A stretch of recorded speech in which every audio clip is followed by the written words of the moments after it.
Good morning students. Today we will discuss about the classification of carbohydrates. Okay. So carbohydrate एक normal thing है जो हम सभी जानते हैं क्या होते हैं carbohydrates. Okay. So the word carbohydrate is formed from the word carbon and hydrogen. Okay. जो भी carbohydrates है वो उनका जो main component होता है वो क्या होता है carbon, hydrogen and oxygen. Okay. Carbohydrate and combination of chemical elements carbon, hydrogen plus oxygen. Okay. Carbohydrates are divided into four types. What types? Monosaccharides, disaccharides, oligosaccharides and polysaccharides. Okay. Then monosaccharides divided into three ways: glucose, fructose and galactose. Okay. Monosaccharides means क्या होता है? Monosaccharides are the polyhydroxy aldehyde और ketones which can not decompose. क्यों? क्योंकि इसमें single unit carbon होती है. इसमें कार्बन, हाइड्रोजन, ऑक्सीजन जो होते हैं कार्बोहाइड्रेट्स को हम बोल सकते हैं, उनकी क्या होती है? एक नॉर्मल थिंग होती है, एक सिंगल यूनिट होती है, तो हम इसे हाइड्रोलाइज नहीं कर सकते हैं. ओके. सेकंड है डाइसैकेराइड. तो डाइसैकेराइड नाम से ही समझ में आ रहा है हमें कि डाइसैकेराइड में आपके 2 शुगर मॉलिक्यूल्स मोइटीज अटैच रहेंगी. ओके. मीन्स या हम कह सकते हैं कि 2 units of monosaccharides. Okay. Called disaccharides. Disaccharides can be classified into 3 ways in a sucrose, lactose and maltose. Oligosaccharides classified. What is oligosaccharide? Oligosaccharides means 2 to 10 sugar moieties. Okay. तो oligosaccharides में आपका example आ जाएगा raffinose and स्टैकिनो.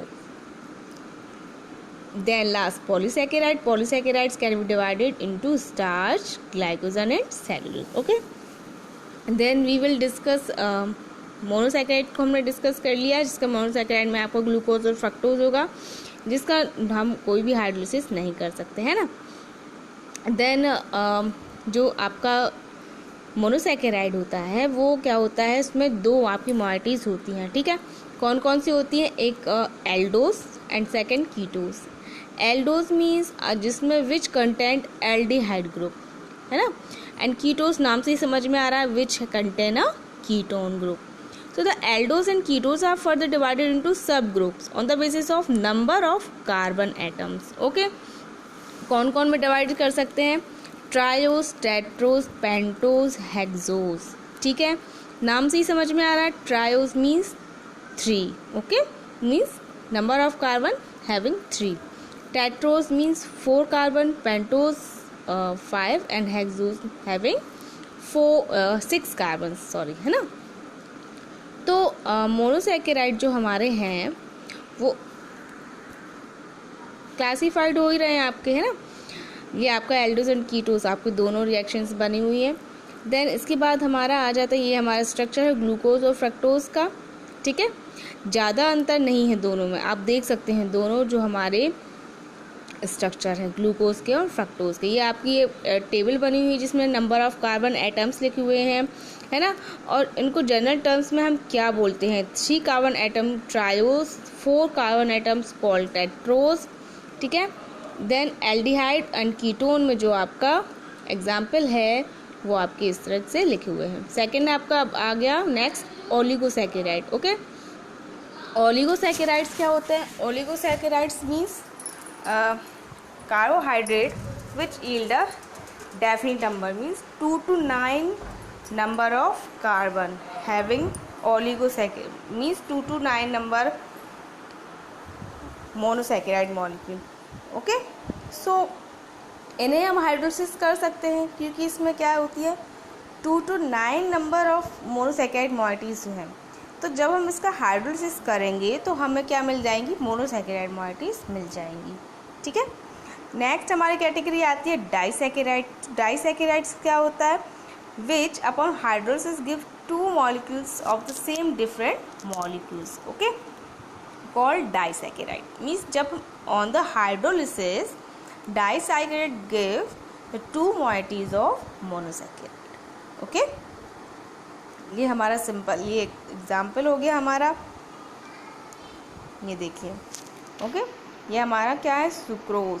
Sucrose क्या है, एक disaccharide है जो क्या करता है, आप देख सकते हैं इसमें हमें on the hydrolysis is give 1 molecule of glucose and 1 molecule of fructose. Starch का स्ट्रक्चर बना हुआ है, ठीक है।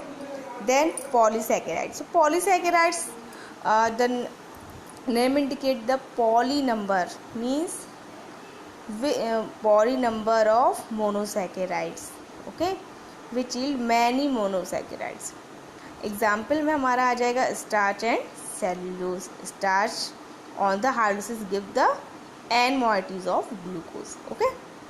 In general, monosaccharides and oligosaccharides are crystalline solid, soluble in water and sweet in taste, okay, and they are collectively known as sugar. जो भी ये क्या होते हैं, जो आपके मोनोसैकेराइड एंड ओलिगोसैकेराइड्स होते हैं वो जनरली क्या होते हैं, टेस्ट में मीठे ही होते हैं एंड सॉल्युबल इन वाटर होते हैं। इसलिए हम जो शुगर हम बोलते हैं तो उस कैटेगरी में आपको ये सब आ जाएंगे, है ना। देन जो पॉलीगोसैकेराइड होता है वो क्या होता है, इनसॉल्युबल इन वाटर होता है एंड टेस्टलेस होता है, they called non sugar, okay. तो पॉलीगोसैकेराइड को हम शुगर वाली क्लास में नहीं रख सकते, इसमें सिर्फ आपके मोनोसैकेराइड्स एंड ओलिगोसैकेराइड्स ही आएंगे, okay. Then some important polysaccharides are cellulose, starch, glycogen, gums, pectin starch etcetera. Then coming to the test, okay. तो कार्बोहाइड्रेट्स के इंडिकेशन के टेस्ट हैं जो हमने लाइब्रेरी में भी परफॉर्म किए हैं, है ना। तो आप सब इन सब टेस्ट से पहले से ही परिचित हैं, है ना। तो फर्स्ट आता है हमारा मॉलिश टेस्ट। इसमें क्या होता है, the general test of carbohydrate and this test is given by carbohydrate. इसमें क्या होता है, concentrate sulfuric acid convert the given carbohydrate into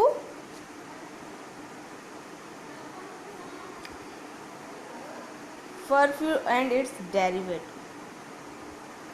इसमें जो हम इंडिकेटर यूज़ करेंगे वो कौन सा होगा, अल्फा नेप्थॉल, जो क्या करता है, पर्पल कलर प्रोडक्ट हमको देता है।